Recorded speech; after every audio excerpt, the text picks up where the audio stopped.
Hello guys, kumusta? Panibagong araw, panibagong buhay. Ngayong araw pala guys, try natin mag shoulder workout dito sa bahay. Kakatapos lang kasi ng trabaho natin. At dahil wala naman tayong ibang gagawin, papawis na lang tayo dito sa bahay. Kakatamad din kasi lumabas at nag-uulan.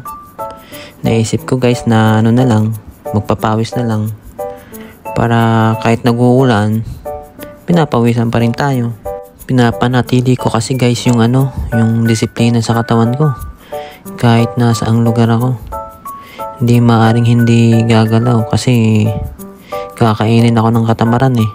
Kapag pahiga-higa lang, tapos paupo-upo lang ako. Ganon. Kaya para maging productive lagi yung araw ko. At para hindi ako tamarin. Kaya nag-exercise na lang ako dito sa bahay. Ngayon pala guys, yung program ko ay shoulder workout. Isa to sa mga palagi kong ginagawa dito kapag nandito ako sa bahay namin. Ito pa lang kasi yung equipment na meron ako dito sa bahay, yung 2 dumbbells. Pero okay lang guys, kung ano naman kasi yung available, yun lagi yung ginagamit ko at pinagtsatsagaan ko.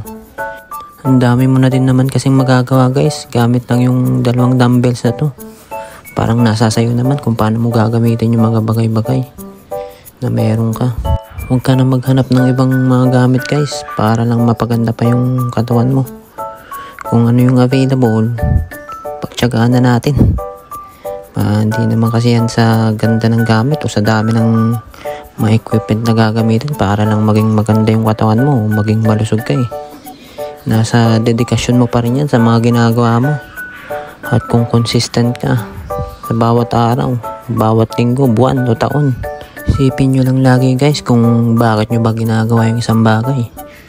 Para ba yan sa ipapakinabang mo sa hinaharap o sa ngayon, o dahil may mga pinaghahandaan ka lang ng mga bagay-bagay na gusto mong maging maayos yung katawan mo. Ganun lang. Depende siguro sa atin guys kung ano ba yung dahilan kung bakit natin talaga ginagawa yung isang bagay. Ako kasi ito talaga yung isa sa mga gustong kong gawin lagi.